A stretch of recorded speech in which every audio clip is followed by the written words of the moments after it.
Assalamualaikum warahmatullahi wabarakatuh. Apa kabarnya anak-anakku sekalian?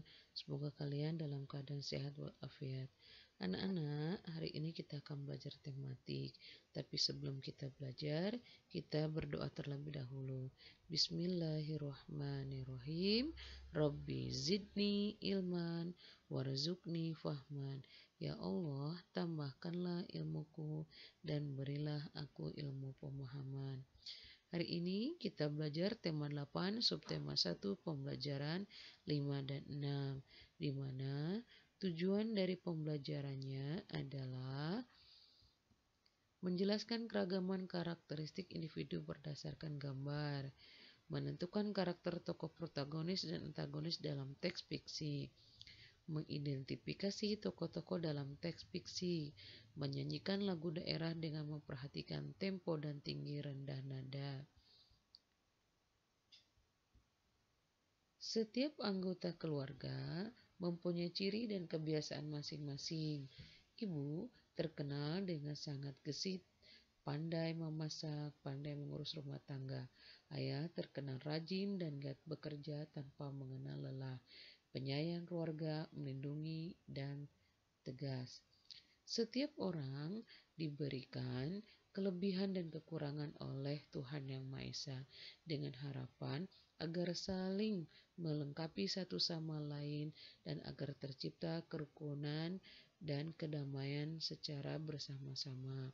Jadi, kekurangan seseorang bukan dijadikan ledekan atau bukan dijadikan bahan hinaan. Pun kelebihan tidak akan jadi merupakan kesombongan ataupun takabur, tetapi kekurangan dan kelebihan dari seseorang masing-masing berbeda itu dapat saling melengkapi agar tercipta kerukunan hidup yang aman dan damai.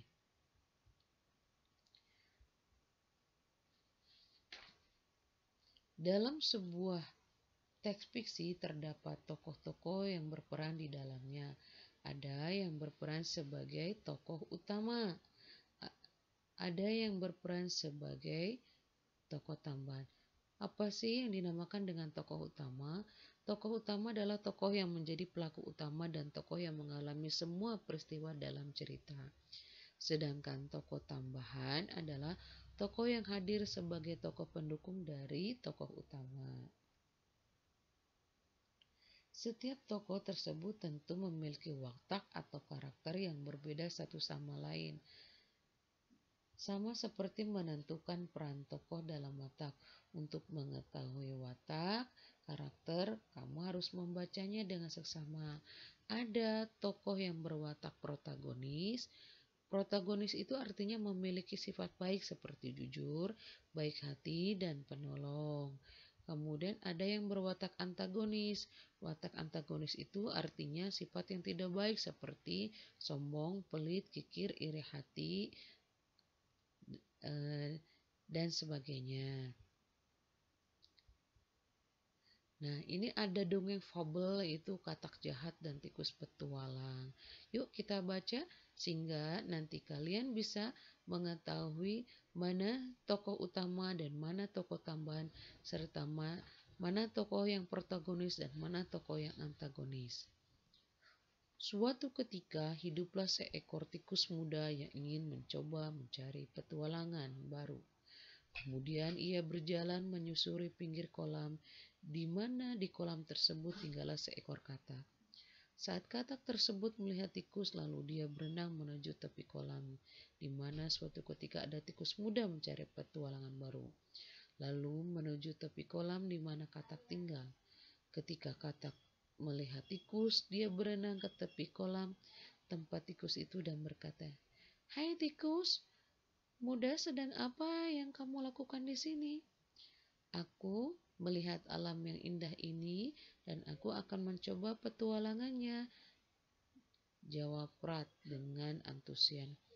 Dalam benak sang katak memiliki akal licik untuk mengerjai sang tikus. "Wow, ini hal yang sangat menarik.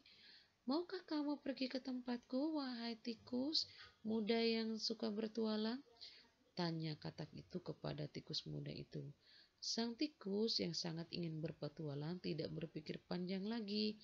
dan ia menerima ajakan sang katak karena dia sangat ingin berpetualang ke seluruh dunia dan melihat segala yang ada di dunia.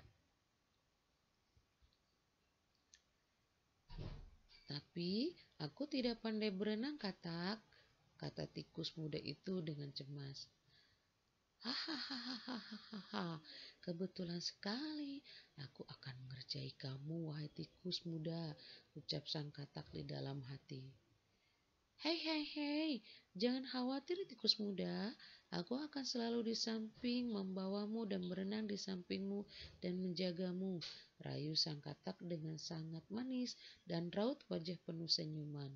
Sang katak memiliki akal agar sang tikus bisa yakin bahwa katak akan dapat selalu membantu sang tikus saat berenang di dalam. Dia mengikat kaki tikus tersebut ke kakinya sendiri dengan seutas tali. Lalu dia melompat ke dalam kolam sambil menarik tikus muda yang polos. Tikus muda terombang-ambing di dalam kolam dan sesekali tenggelam dan kemudian ditarik ke permukaan lagi oleh sang katak, lalu kembali terombang-ambing dan begitu seterusnya berulang-ulang. Sang tikus yang terbawa-bawa berenang bersama katak akhirnya merasa cukup dan ingin kembali ke pinggiran kolam. Tetapi sang katak yang jahat memiliki rencana lain. Dia kemudian menarik sang tikus masuk ke dalam air dan sang tikus muda memohon ampun untuk melepaskannya ke permukaan. Namun sang katak malah tertawa kegirangan melihat tikus muda tersiksa dan di benaknya timbul akal licik.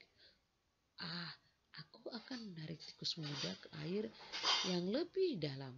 Tetapi sebelum sempat sang katak membawa tikus ke air yang lebih dalam lagi, datanglah seekor elang terbang menyambar ke bawah menangkap sang katak.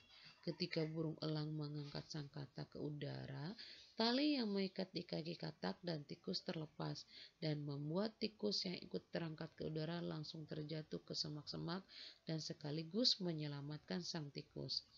Tikus muda melihat ke atas sang katak semakin jauh semakin terlihat kecil dibawa oleh burung elang yang akan menjadi santapan si burung elang.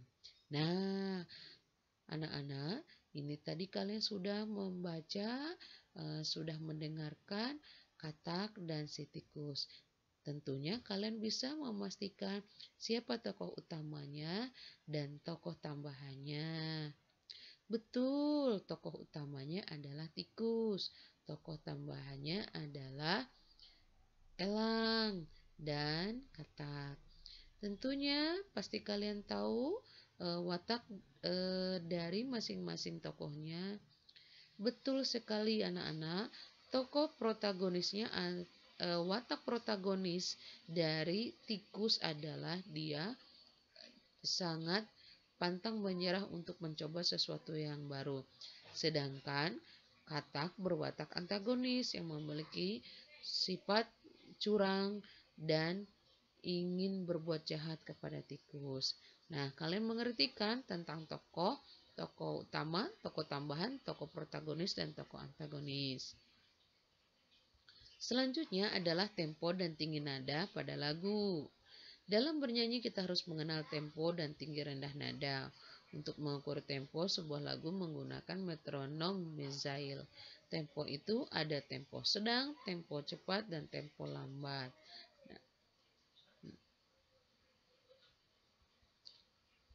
Demikian dulu pembelajaran hari ini. Semoga bermanfaat dan Ibu ucapkan terima kasih. Wassalamualaikum warahmatullahi wabarakatuh.